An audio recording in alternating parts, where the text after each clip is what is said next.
आपको लगता है कि आप पैसे समझ-बूझ करके खर्च करते हैं, लेकिन फिर भी 22-25 तारीख के बाद वही कहानी हर मध्य वर्ग की। तो अब की आपने प्लान किया कि पूरा हिसाब किताब लगाकर खर्चा सेविंग की जाए। ज़ोमैटो को किया आपने अनइंस्टॉल, नेटफ्लिक्स का ऑटो डेबिट किया आपने बंद और लेकर के बैठ गए लैपटॉप। बना डाली पूरी एक्सेल शीट कि इतना खर्चेंगे, इतने से ज़्यादा उधार नहीं देंगे और इतने से कम सेविंग नहीं करेंगे। और अंत में रिच डैड पुअर डैड किताब पर हाथ रख करके कसम खाई कि मैं जो भी खर्चूंगा एक्सेल शीट के हिसाब से खर्चूंगा। भाई साहब, पूरा मेलोड्रामेटिक माहौल। अब इस बात को 1 महीना गुजर गया, लेकिन फिर वही ढाक के 3 पात। आपने हार नहीं मानी, फिर से नई एक्सेल बनाई, लेकिन उससे पहले किया पिछले महीने की एक्सेल शीट का रिव्यू क्यों? रीजन सिंपल है, अगले महीने के लिए एक बेहतर इन्वेस्टमेंट स्ट्रैटेजी बनाने के लिए। वो क्या कह गए हैं कबीर की करत करत अभ्यास से जड़मति होत सुजान।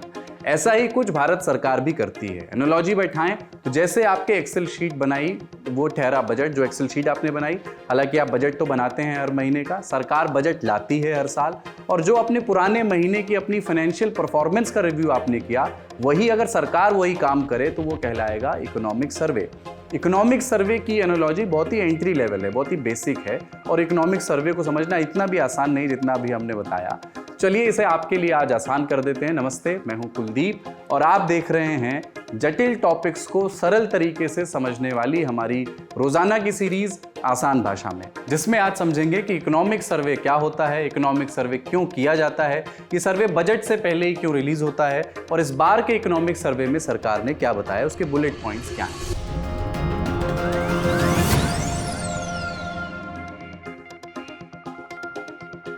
इकोनॉमिक सर्वे यानी इकोनॉमी का मुआयना करना, पिछले साल के बजट में लिए गए फैसलों और स्कीम्स का क्या इंपैक्ट रहा, इसका एनालिसिस करना।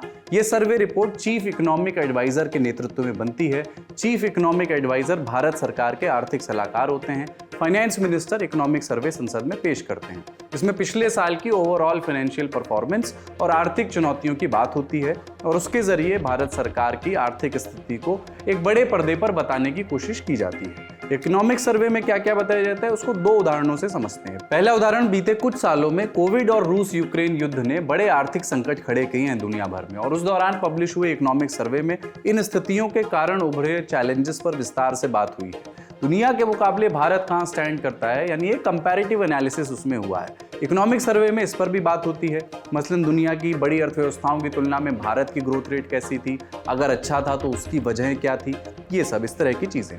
दूसरा उदाहरण, इकोनॉमिक सर्वे से सरकार को जरूरी फीडबैक मिलता है, सरकारी योजनाएं सही से काम कर रही हैं या नहीं, ये पता चलता है। मसलन डीबीटी को देख लीजिए, डीबीटी यानी डायरेक्ट बेनिफिट ट्रांसफर। साल 2016 में सरकार ने डीबीटी की स्कीम शुरू की थी, जिसके तहत अब सब्सिडी आपको सरकार की तरफ से किसी भी आर्थिक सहायता जो भी मिलती है वो आपके अकाउंट में चली जाती है। साल 2022-23 के इकोनॉमिक सर्वे से सरकार को डीबीटी के बारे में एक महत्वपूर्ण इंसाइट मिली।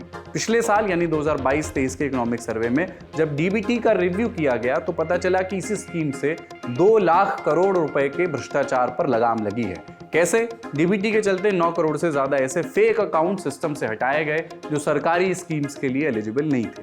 अब सवाल ये आता है कि इसे बजट से 1 दिन पहले पेश क्यों किया जाता है? बजट जो है वो भविष्य को ध्यान में रख करके बनाया जाता है, यानी सरकार बजट के माध्यम से ये तय करती है कि आने वाले साल में पैसा जो है वो कहाँ खर्च होगा।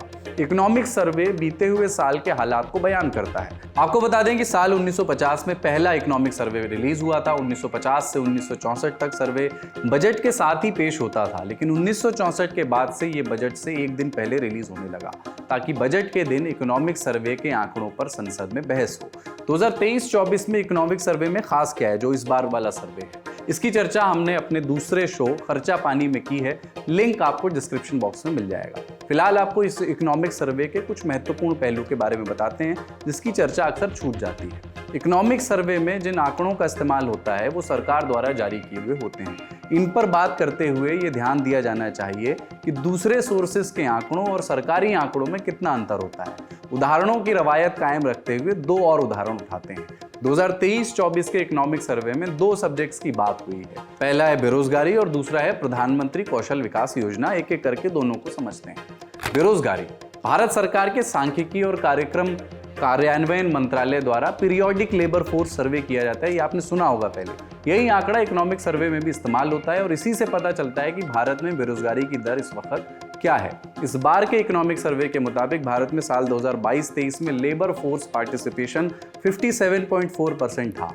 लेबर फोर्स पार्टिसिपेशन रेट यानी 15 साल से ऊपर की आयु के कितने प्रतिशत लोग लेबर फोर्स का हिस्सा हैं, इसी को लेबर फोर्स पार्टिसिपेशन कहते हैं। सरकार के मुताबिक 2021-22 में लेबर फोर्स पार्टिसिपेशन 55% था, जो 2022-23 में बढ़कर के 57.4% हो गया। हालांकि सरकार के अलावा CMIE centre for monitoring Indian economy भी देश में बेरोजगारी दर के आंकड़े पब्लिश करती है। CMIE एक प्राइवेट संस्था है। इसके मुताबिक 2021-22 में लेबर फोर्स पार्टिसिपेशन जो था वो 40.1% था, जो 2022-23 में घटा है 39.5% हो गया है। अब इसी तरह बेरोजगारी दर के मामले में भी सरकारी और प्राइवेट डेटा में काफी फर्क है। सरकार के हिसाब से 2022-23 में बेरोजगारी दर 3.2% थी, जबकि CMIE के अनुसार इस पीरियड में बेरोजगारी दर 7.6% थी। काफी बड़ा फर्क है ये, और उस फर्क का कारण क्या है? दरअसल सरकारी और CMIE के सर्वे के तरीके में फर्क होता है। PFLS जॉब मार्केट में हो रहे बदलाव पर फोकस करता है, जबकि CMIE लोगों के कंजम्पशन और इन्वेस्टमेंट पर फोकस करता है। इसके अलावा कई और चीजों में भी थोड़ा बहुत फर्क आ जाता है सरकारी और प्राइवेट डेटा में। अब दूसरे उदाहरणों की ओर चलते हैं। इस स्कीम के जरिए लोगों को उनके काम या किसी नए काम के लिए बेहतर स्किल्स सिखाई जाती हैं, जैसे कि कारपेंटर, बुनकर, इन सभी को उनके फील्ड्स, उनके कार्यक्षेत्र से जुड़ी बेहतर स्किल्स इस योजना के तहत सिखाई जाती हैं। अभी तक 1,40,00,000 से ज़्यादा लोगों को इस योजना के तहत ट्रेनिंग, प्रशिक्षण मिल चुका है, और इस साल के सर्वे के हिसाब से पॉलिसी का इसका इम्पैक्ट बहुत अच्छा था। बजट में इसलिए इसे और बेहतर बनाया गया। प्रधानमंत्री कौशल विकास योजना 4.0 लॉन्च हुई। इसमें 40 टेक्निकल कोर्सेज को जोड़ा गया। इसमें रोबोटिक्स, ड्रोन्स, आर्टिफिशियल इंटेलिजेंस जैसी हाई लेवल जॉब स्किल्स पर भी फोकस है।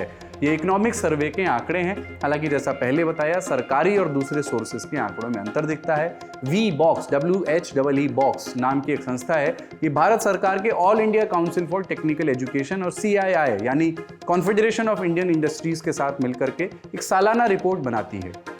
इंडिया स्किल रिपोर्ट कहते हैं इसको। इसके लिए एम्प्लॉयबिलिटी टेस्ट किया जाता है, मतलब कोई शख्स नौकरी देने लायक है या नहीं। अगर उसमें कोई व्यक्ति 60% से ऊपर स्कोर करता है तो उसे नौकरी देने लायक माना जाता है। साल 2024 में करीब 3,88,000 का सर्वे किया गया। इसमें 18 से 29 साल के युवाओं को शामिल किया गया, जिसमें से सिर्फ 51.2% युवा इसे पास कर सके। अगर इंडस्ट्री वाइज डेटा देखें तो कंप्यूटर साइंस के BTech और BE ग्रेजुएट्स में से सिर्फ 66% लोग एम्प्लॉयबल थे। मैकेनिकल इंजीनियरिंग के मात्र 54% युवा एम्प्लॉयबल थे। MBA डिग्री होल्डर्स में से सिर्फ 71% युवा नौकरी योग्य थे। BCom, BA, ITI और पॉलिटेक्निक के एम्प्लॉयबिलिटी के आंकड़े आपको स्क्रीन पर इस वक्त दिख रहे होंगे। हमने सरकारी दावों और दूसरे सोर्सेस में अंतर की बात की, लेकिन साथ ही ये मेंशन करना भी जरूरी है कि तमाम अंतरों के बावजूद इकोनॉमिक सर्वे एक महत्वपूर्ण डॉक्यूमेंट होता है। इतनी डिटेल से देश की आर्थिक स्थिति को कहीं और बयान नहीं किया जाता। देश के लिए डिटेल्ड सर्वे जरूरी है, क्योंकि डेमोक्रेसी में सरकार की जवाबदेही है। देश की अर्थव्यवस्था का हाल जानना न केवल इन्वेस्टर, बिजनेसमैन और अर्थशास्त्रियों के लिए भी जरूरी है। इसका इम्पैक्ट हम सभी पर होता है, चाहे आप कितना भी कमाते हो। आपका इस पर क्या सोचना है, हमें कमेंट बॉक्स में जरूर बताइए। ये तमाम जानकारी आपके लिए लेकर आए थे हमारे साथी आकाश। देखते रहिए दी लल्लन टॉप।